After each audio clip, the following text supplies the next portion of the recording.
ആലപ്പുഴ ജില്ലയിൽ അമ്പലപ്പുഴ എന്ന് പറയുന്ന നിയോജക മണ്ഡലമുണ്ട്. ജി സുധാകരൻ പലതവണ പ്രതിനിധീകരിച്ചിട്ടുള്ള മണ്ഡലമാണ്.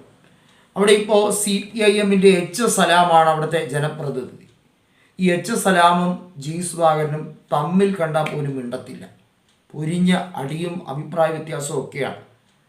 ജി സുധാകരനെ ഏറ്റവും കൂടുതൽ പാർട്ടിക്കുള്ളിലും അല്ലാതെയും വിമർശിക്കുന്ന വ്യക്തികളിൽ ഒന്ന് എച്ച് സലാമാണ്.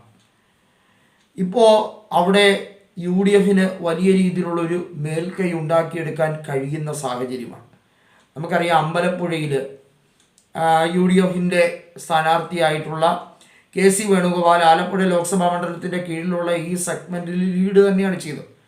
രണ്ടാം സ്ഥാനത്ത് അവിടെ എത്താൻ AM ആരിഫ് പാടുപെടുന്ന ഒരു കാഴ്ചയാണ് കണ്ടത്. കാരണം എന്താണ്? ശോഭാ സുരേന്ദ്രന് അവിടെ വലിയ തോതിൽ N ബ്ലോക്കായി വോട്ടുകൾ ലഭിച്ചു. അമ്പലപ്പുഴയിൽ മാത്രമല്ല കേട്ടോ, ഹരിപ്പാടും കിട്ടി, അതുപോലെ തന്നെ കായംകുളത്തും ഒക്കെ ശോഭാ സുരേന്ദ്രന് വലിയ മുന്നേറ്റം ഉണ്ടാക്കാൻ കഴിയും. പലരും ശ്രദ്ധിച്ചോ എന്നറിയില്ല, ഈ ലോക്സഭാ തിരഞ്ഞെടുപ്പിൽ ഒരു ഘട്ടത്തിൽ, വളരെ കുറച്ച് നേരത്തേക്കേ ഉള്ളൂ കേട്ടോ, എന്നാലും ഒരു ഘട്ടത്തിൽ ശോഭാ സുരേന്ദ്രൻ ആലപ്പുഴ ലോക്സഭാ മണ്ഡലത്തിൽ ലീഡ് വരെ ചെയ്തു, ഏകദേശം 600 ചില്ലാന വോട്ടുകൾക്ക്.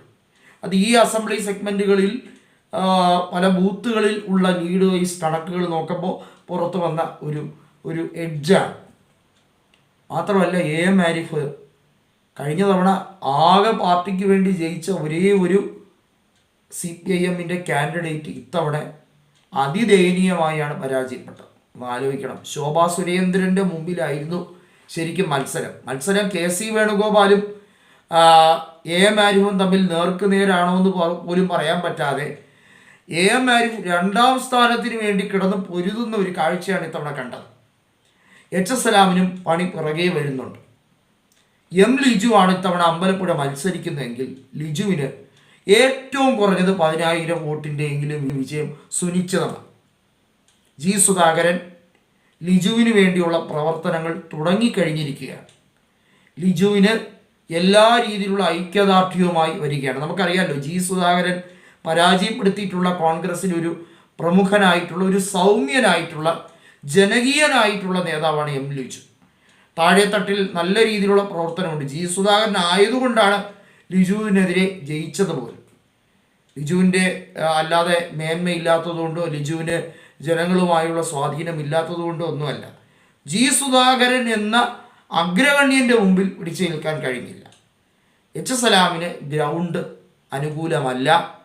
കഴിഞ്ഞ തവണത്തെ മെജോറിറ്റി നോക്കുമ്പോൾ എച്ച് സലാം കടന്നുകൂടിയെങ്കിലും ഇനി അതിൻ്റെ ഒരു ആവർത്തനം ഉണ്ടാകില്ല എന്ന് ഏറെക്കുറെ വ്യക്തമാകുന്ന രാഷ്ട്രീയ സാഹചര്യമാണ് ആലപ്പുഴ ജില്ലയിലുള്ളത്.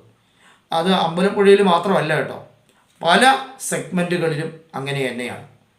അരൂര് ദലീമ ജോജോയ്ക്ക് ഇനി അടുത്ത തവണ മത്സരിക്കാൻ കൊടുക്കില്ല എന്നാണ് റിപ്പോർട്ടുകൾ വരുന്നത്. അരൂര് AM ആരിഫ് പിടിച്ചു വാങ്ങും. പക്ഷേ AM ആരിഫിന് അങ്ങനെ പിടിച്ചു വാങ്ങിയാൽ കളം അനുകൂലമായിരിക്കുമെന്നുള്ളത് ഒരു സാഹചര്യമൊന്നും പറയാൻ കഴിയില്ല.